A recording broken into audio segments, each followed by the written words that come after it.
Well, everyone, it's Shane Kanto, your Wasteland reviewer, and I'm here to review Poker Face, which is the next directorial effort from Russell Crowe as he stars as Jake Foley, a tech billionaire who, for some strange reason, is setting up this really high-stakes poker game with all of his old friends, including Liam Hemsworth, who's made up to look like he's Russell Crowe's age, which I thought was an odd bit of casting here. You have RZA, you have Aiden Young, Steve Bastoni, Daniel McPherson, and you have this villainous guy who pops up trying to invade their home during the poker game who vaguely looks like Mel Gibson, and maybe they couldn't afford Mel Gibson, or I don't know. But this film is so odd.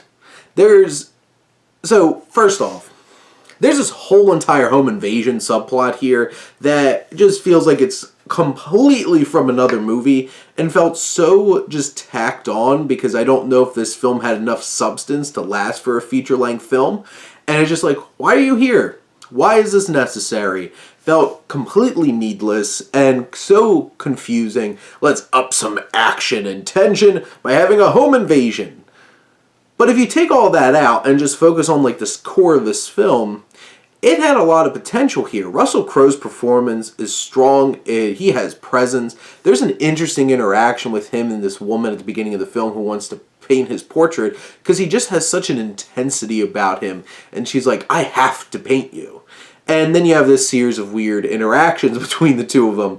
There's a lot of voiceover that Russell Crowe does that spells out a lot of like the themes and ideas of the film that feel needless and on the nose. But this film is very philosophical, which makes it even weirder when it's just like, oh, well, we can't sell it on that, so home invasion. But you have all of those elements. There's a lot of secrets going on here in the core with Foley, with Russell Crowe's character and his friends that bring enough drama to this where I feel like if they just focused on this and fleshed that out, this could have been a really intense, just like poker game, very human drama centered instead of turning this into a crime thriller. I don't know what this movie thought it was trying to be.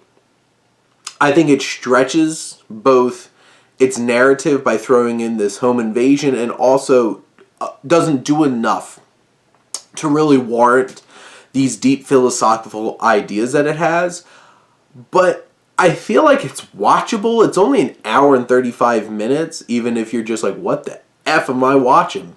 But Russell Crowe's so great, and I think the rest of this cast does a good job too, and it's just like, this could have been interesting. This could have been something really special here and interesting. It just doesn't know what it wants to commit to. And in the end, feels like a bit of a, well, more than a bit. It feels like a mess. And I understand why it's not getting great reviews. And trust me, I know how Rotten Tomatoes works. It's not the actual score of the film. It's not a 9% out of 100 for this movie. It's just that the vast majority of people just didn't like this. Most of the reviews, I'm like 2.5, 2 out of 4, 2 out of 5, and I'm like, I get it. There was some potential here. It just didn't really click. It just tried to do too much with too little in too short of an amount of time. But those are my thoughts on Poker Face. Let me know what you think, and let's talk some movies. But thank you as always for tuning in and supporting your Wasteland reviewer.